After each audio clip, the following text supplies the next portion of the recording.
Hello दोस्तों, आज इस वीडियो में हम लारावेल 9 में थीम इंटीग्रेशन करेंगे। तो मैं आपको इस वीडियो में ये दिखाऊंगा कि लारावेल 9 में जो थीम इंटीग्रेशन कैसे होता है।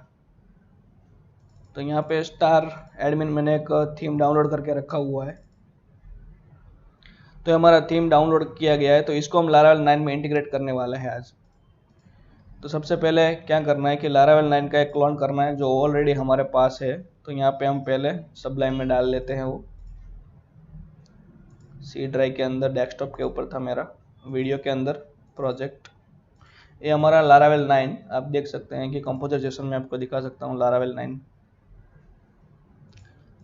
9 करके कुछ 8875 वो लारावेल 9। तो ये जो हमारा प्रोजेक्ट है वो अभी है लारावेल 9 में। ठीक है, तो ये जो हमारा थीम इंटीग्रेशन का सिस्टम है वो आज इस लारावेल 9 में हम करने वाला है। तो ये जो आपका थीम है, ये आप देख सकते हैं कि ये बढ़िया थीम है और इसी थीम को हम इंटीग्रेट करेंगे लारावेल 9 में। तो सबसे पहले क्या करना है कि यहाँ पे हम एक राउट बनाते हैं। सबसे पहले route : get theme function return view. लेकिन इसके बजाय हम रिटर्न व्यू डायरेक्ट लिखिए, इसके बजाय हम कंट्रोलर में करते हैं।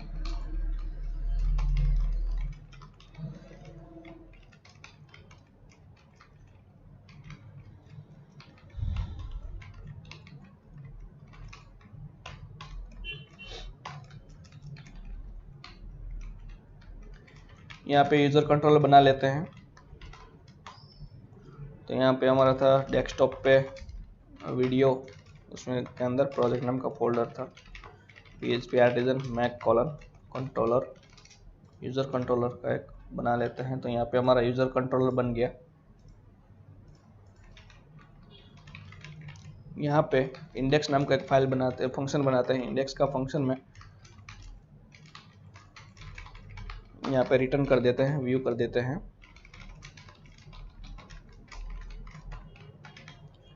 थीम फोल्डर के अंदर इंडेक्स या मास्टर को कुछ बनाते हैं, मास्टर।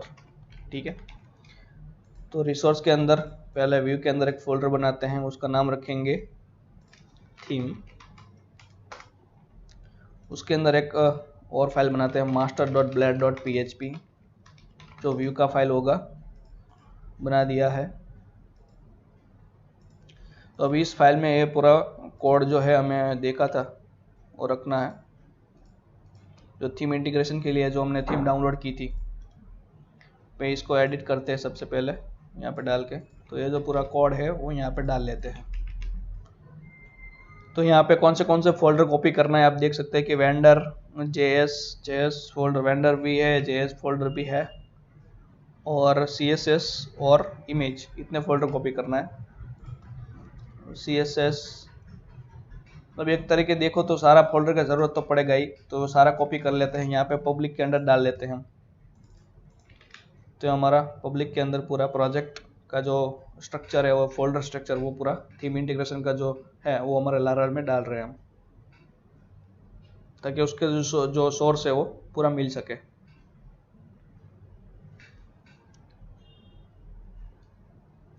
तो यहाँ पे वो सिंपली वो कॉपी हो गए हैं। अभी हमको यहाँ पे ये जो फोल्डर कॉपी हुए हैं तो देखते हैं। पहले इसको रन करते हैं हम। सबसे पहले प्रोजेक्ट को मास्टर वाला फाइल बनाया था, मास्टर करके कुछ हमने बनाया था, तो मास्टर वाला पहले रन करते हैं। मास्टर का URL दिया था हमने, थीम करके कुछ दिया था, तो थीम को सबसे पहले रन करते हैं। /theme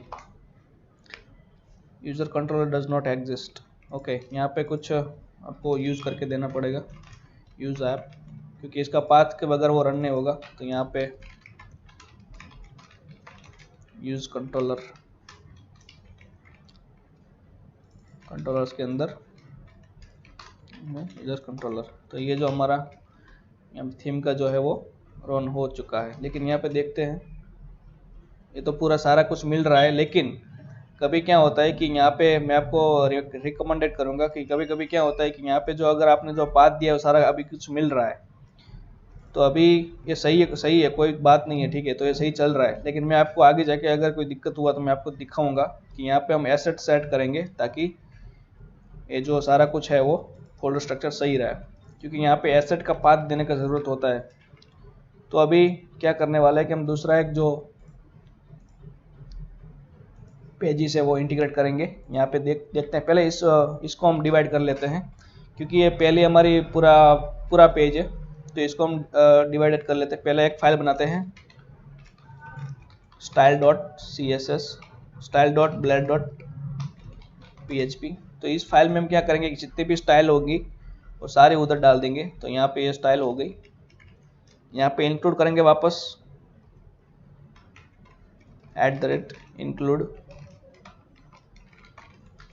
इंक्लूड किया। थीम के अंदर हमारा है sty स्टाइल, ये सही हो गया। और ऐसे ही हम जितनी भी JS है उसको भी ऐसा करेंगे, स्क्रिप्ट फाइल बनाते हैं स्क्रिप्ट वाली, और ये जो जितनी भी JS है उसको अंदर डाल लेते हैं।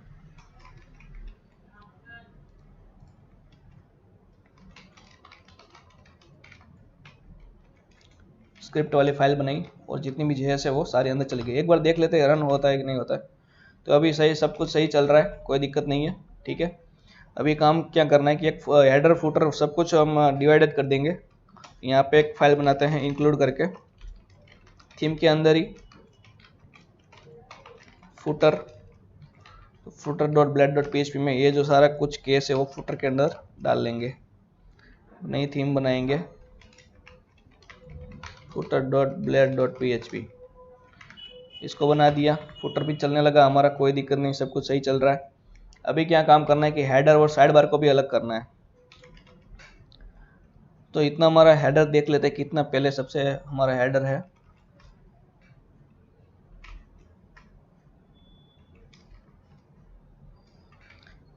ये जो गेट प्रो वाला आ रहा है, इसको पहले हम हटाते हैं, इसका ज़रूरत नहीं है हमें।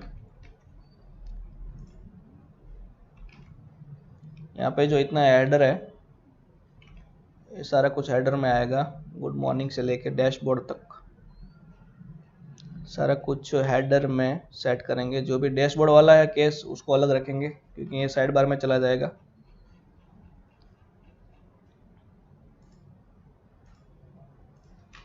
यहाँ पे देखते हैं ये जो केस है कौन सा है। देखो ये पूरा हेडर है जो हमारा हेडर, तो उसको हम एक अलग फाइल में ले लेते हैं, यहाँ पे पेस्ट कर देते हैं, सेव करते हैं header.blend.php, ये जो फाइल बन गई हमारी। और यहाँ के इसको यहाँ पे हम इंक्लूड करते हैं हेडर। तो ये भी हमारा प्रोजेक्ट चलने लगा। और इसके बाद का जो केस है वो सारा कुछ मुझे लग रहा है कि ये साइड बार का जो है, साइड बार में डैशबोर्ड, ये जो पूरा है वो डैशबोर्ड में जाएगा साइड बार के अंदर।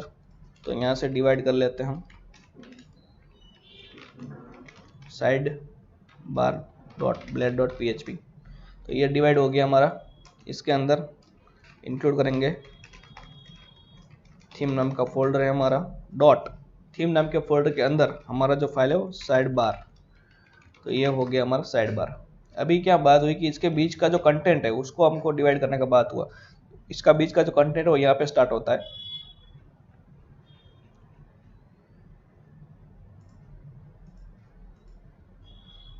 सारा जो कंटेंट है वो यहाँ से स्टार्ट होता है। तो ये देखते हैं कि हमारा जो कंटेंट है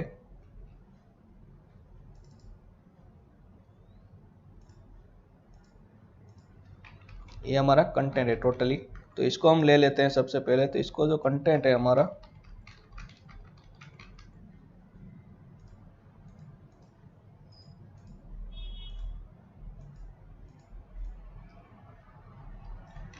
इसको हम कॉपी करके देखते हैं। तो ये सारा पूरा कंटेंट जो हमारा है वो चला गया है। तो यहाँ पे एक काम करने की, एक फाइल बनाते हैं और वो एक थीम के अंदर बनाते हैं, एक अलग फाइल बना देते हैं dashboard.blend.php। तो ये जो हमारा फाइल है वो यहाँ पे डल गया पूरा।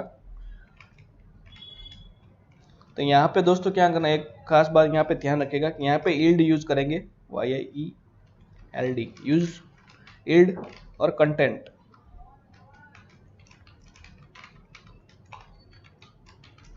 ये yield यूज करेंगे दोस्तों। तो ये जो yield यूज करेंगे, तो ये yield की मदद से हम जो भी थीम इंटीग्रेशन करेंगे, डैशबोर्ड वाला पेज वो सब कुछ है वो यहाँ पे हम ला पाएंगे।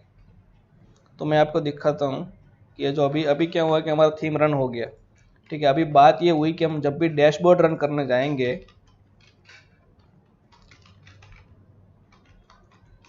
तो हमारा डैशबोर्ड जब भी रन करेंगे तो ये चीज़ होगी। तो अभी हमने जो सारा कुछ इंटीग्रेट किया हुआ है, जो हमारा प्रोजेक्ट का जो फोल्डर है मास्टर पेज से निकाल के सारा हमने इंटीग्रेट किया है। ये भी इसको हम भी अलग कर सकते हैं, कुछ ना कुछ आप दे सकते हैं।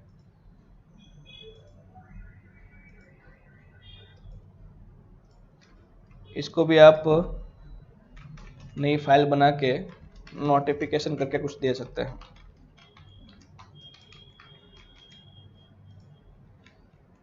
तो इसको भी आप यहाँ पे मास्टर में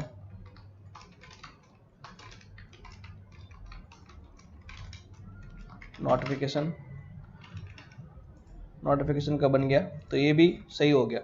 ठीक है, अभी जब भी डैशबोर्ड पेज हम रन करेंगे तो ये दिक्कत होगा कि डैशबोर्ड में कुछ आ नहीं रहा है। तो डैशबोर्ड का जो पेज है उसके अंदर सारा कुछ हमको इंटीग्रेट करना है। तो यहाँ पे क्या करेंगे, एक्सटेंड करेंगे पहले थीम को, इसके अंदर मास्टर वाला पेज को, मास्टर वाला जो पेज है वो यहाँ पे एक्सटेंड होगा। तो जब भी मास्टर वाला पेज यहाँ पे एक्सटेंड होगा, देखो यहाँ पे मास्टर वाला पेज एक्सटेंड हो गया। अभी बात ये हुआ कि जो यहाँ पे थोड़ा हमारा जो कंटेंट है वो इधर उधर हो गया, क्योंकि ये जो मैंने आपको इल्ड बताया था, इल्ड, तो इल्ड से क्या होता है कि जो दूसरे पेज से वो जो भी कंटेंट लिखते हैं इल्ड के बीच में, वो यहाँ पे आपको प्रिंट कर देगा। तो मैं आपको दिखाता हूँ कि इल्ड का जो मतलब होता है। यहाँ पे अगर आप सेक्शन स्टार्ट करेंगे, सेक्शन, और यहाँ पे एंड सेक्शन करेंगे, तो इसके बीच में जितना भी कंटेंट होगा वो सारा कुछ इल्ड के बीच में प्रिंट होगा। देखिए ये हमारा थीम इंटीग्रेशन हो गया पूरा। तो यहाँ पे आप देख सकते हैं कि अभी हमको बार बार इंटीग्रेट करने का ज़रूरत नहीं पड़ेगा। यहाँ पे क्या हुआ, हमारा थीम जो सारा कुछ हुआ इंटीग्रेट हो चुका है। इसके अलावा आपको एक और चीज़ मैं दिखाता हूँ कि यहाँ पे @yield, यहाँ पे अगर आप टाइटल लिखे, यहाँ पे डिफ़ॉल्ट भी दे सकते हैं कि डैशबोर्ड की एडमिन। ठीक है, तो यहाँ पे आपको एडमिन प्रिंट करता हुआ दिखाई देगा, यहाँ पे एडमिन। लेकिन इसको अगर आप किसी स्पेसिफिक पेज में लेके जाते हैं, सेक्शन टाइटल डैशबोर्ड लिखते हैं, तो ये डैशबोर्ड आपको प्रिंट करके देगा, क्योंकि हम डैशबोर्ड वाले पेज में है। तो इस डैशबोर्ड वाला पेज ये हो गया हमारा। उसके अलावा जो दूसरा पेज हमारा था, देखते हैं दूसरा पेज। यहाँ पे था कुछ UI एलिमेंट्स का कुछ था, तो UI एलिमेंट्स का जो पेज है उसको भी देख लेते हैं पेजेस के अंदर।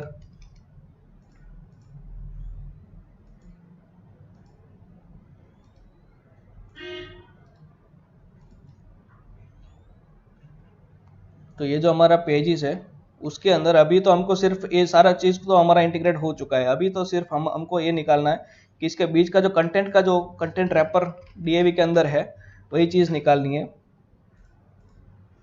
तो यहाँ पे देख लेते हैं, सिर्फ इतना चीज़ निकालना है। यहाँ पे हमने कॉपी किया, सिंपली पेस्ट किया, यहाँ पे सेव किया, और यहाँ पे हमने दे दिया एक और बटन .blad.php। तो ये जो हमारा पेज बन गया बटन। तो इसको हम रन करने के लिए सबसे पहले यहाँ पे एक और चीज़ बना देते हैं, बटन पेज कर देते हैं।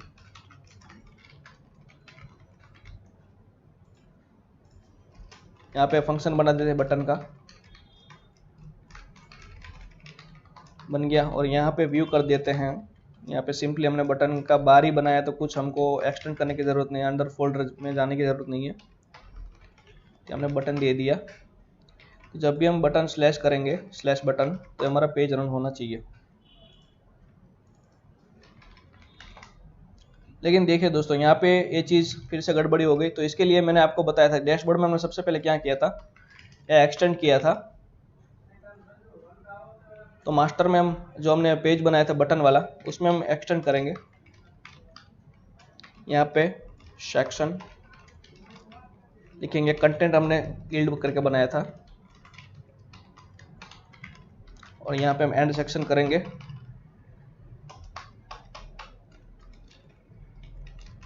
तो ये चीज़ हो गई हमारी। अभी देखते हैं इसको रन करके हमारा जो, देखो यहाँ पे जो हमारा बटन का जो पूरा बना था वो पूरा आ गया है। तो यहाँ पे हम ऐसे कुछ थीम इंटीग्रेशन भी कर सकते हैं। और यहाँ पे हमने एक चीज़ और की थी पेज के, तो यहाँ पे ये भी चीज़ आप कर सकते हैं। सेक्शन बनाते हैं, टाइटल का हमने एक ईल्ड बनाया था, और टाइटल का जो ईल्ड था यहाँ पे हमने डैशबोर्ड लिखा था, यहाँ पे अभी बटन पेज लिख देते हैं ताकि हमको पता चले कि ये पेज हमारा रन हो चुका है। देखिए बटन पेज भी हमारा आ गया है। तो ये सारा कुछ सही चल रहा है। और इसके अलावा अभी तो यहाँ पे कोई दिक्कत आई नहीं। इसके अलावा जब भी आपको ऐसा लगे आप थीम इंटीग्रेशन करें तो आपको कुछ ना कुछ ये चीज़ मिले कि आपका जो JS ना मिलती हो, CSS ना मिलती हो, इमेज ना मिलती हो, तो इसके मैं आपको एक बात कहना चाहता हूँ कि इसके अगर ऐसा हो तो मानो कि हमने डैशबोर्ड का एक पेज बनाया था, सॉरी थीम का एक, तो कहीं ना कहीं ऐसा होता है कि आपको ये अगर इमेज ना मिल रही हो या चार्ट ना चल रहे हो, तो जब भी आप इंटीग्रेट करें तभी CSS और JS का जो भी फाइल है और जो इमेज दी हुई है जहाँ पे आपको पाथ दिया हुआ है, तो सबसे पहले यहाँ पे एक काम करना रहता है। मैं को दिखाता हूँ। यहाँ पे एसेट URL सेट करना, एसेट फंक्शन जो लारावेल का है वो सेट करना होता है।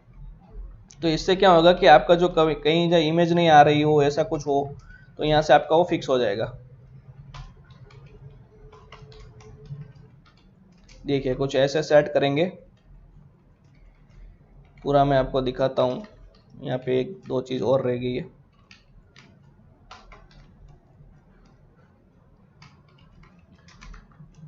और ये चीज़ जो है, अगर आपको कोई इमेज URL कुछ मिसिंग हो तो ये चीज़ आप देख सकते हैं कि आपको कहीं ना कहीं एसेट URL तो यूज़ करना पड़ेगा।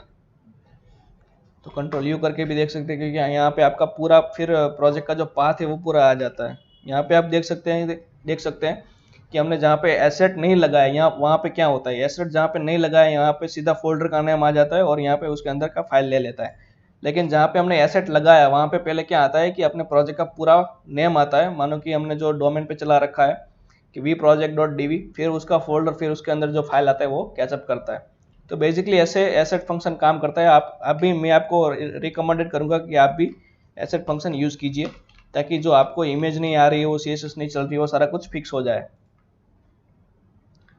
यहाँ पे स्क्रिप्ट के अंदर भी ऐसा सेम करेंगे। यहाँ पे एक साथ कर देते हैं।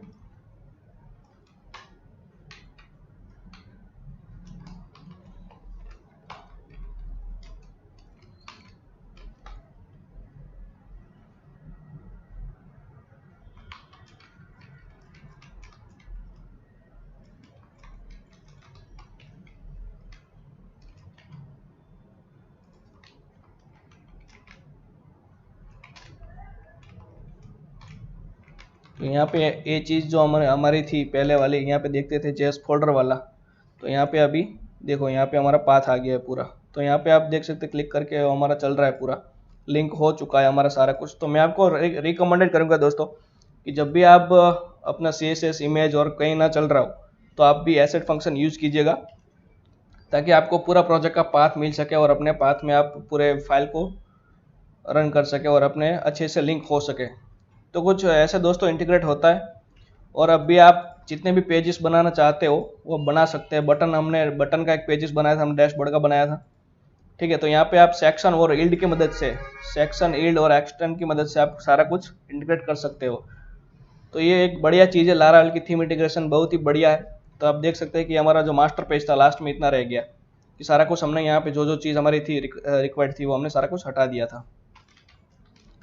तो कुछ ऐसी तरीके से जो लारावेल का जो थीम इंटीग्रेशन है वो ऐसे होता है और बहुत ही बढ़िया है।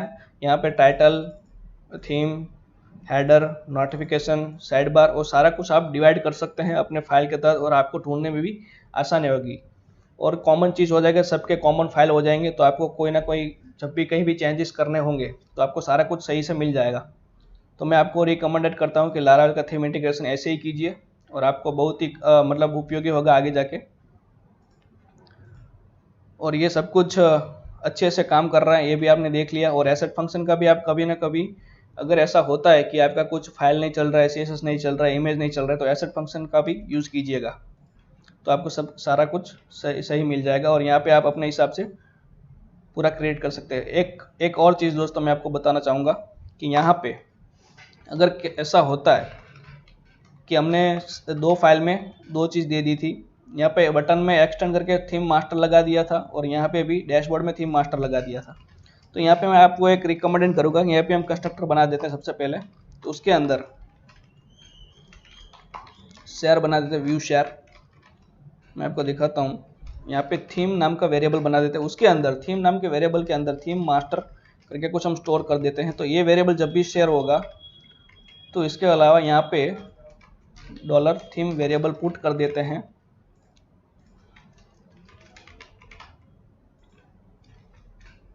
देखो इसका मतलब ये हुआ कि यहाँ पे मैंने क्या किया कि थीम नाम के वेरिएबल में थीम डॉट मास्टर जो हमारा फाइल था वो शेयर कर दिया।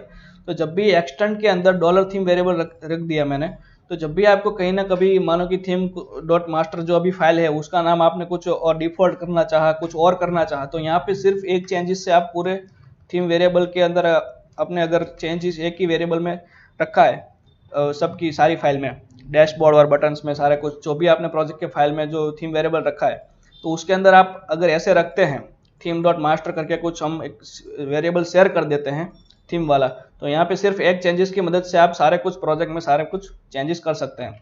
तो ये एक भी लारावेल की बढ़िया चीज़ थी और अब ये बहुत ही अच्छा इंटीग्रेशन हुआ है और आप ऐसे ही इंटीग्रेशन कीजिए और आपका सब कुछ सही हो जाएगा। और मैंने बताया एसेट वाला, तो एसेट वाला भी आप देखते रहिए।